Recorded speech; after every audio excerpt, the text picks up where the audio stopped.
ഫാമിൽ വളർത്തിയ ഒരു ദിവസം പ്രായമായ കോഴികളെ അജ്ഞാത ജീവി കടിച്ചു കൊന്നു. പലയിഴച്ചേരി പള്ളിയാരുടെ സജിയുടെ ഫാമിലെ കോഴികളാണ് ചത്തത്. മരപ്പട്ടിയുടെ സാമ്യമുള്ള ജീവിയാണ് കോഴികളെ കൊന്നതെന്ന് സജി പറഞ്ഞു.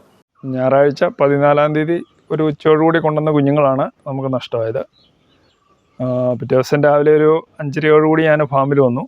ഫാമിൽ വന്നു കഴിഞ്ഞപ്പം കതക് തുറക്കുന്ന ഒച്ച കേട്ടപ്പം കൂട്ടിൽ നിന്ന് ഈ റൗണ്ടിൽ നിന്ന് പൂച്ച പോലൊരു ജീവി ചാടി ഓടി.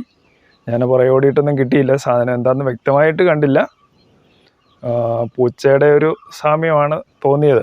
കാട്ടുപൂച്ചയാണോ എന്താണെന്ന് നമുക്ക് വ്യക്തമായിട്ട് അറിയത്തില്ല.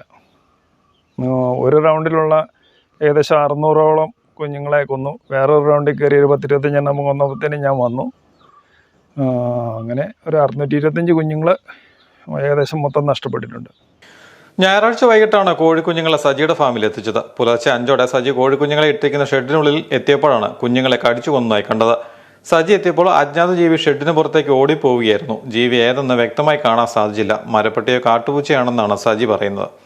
ഹാച്ചറിൽ വിരിഞ്ഞ കോഴിക്കുഞ്ഞുങ്ങളെ ഫാമിലെത്തിച്ച് വളർത്തി നൽകുകയാണ് സജി. ഇത്തരത്തിൽ വ്യാപാരം നടത്തുന്ന സംഘത്തിൽ നിന്നാണ് സജിയുടെ ഫാമിൽ കുഞ്ഞുങ്ങളെ എത്തിക്കുന്നത്. ഒരു കുഞ്ഞിന് 45 രൂപ വില വരുന്നതാണ്. 625 കോഴികളെയാണ് അജ്ഞാത ജീവി കടിച്ചു കൊന്നത്.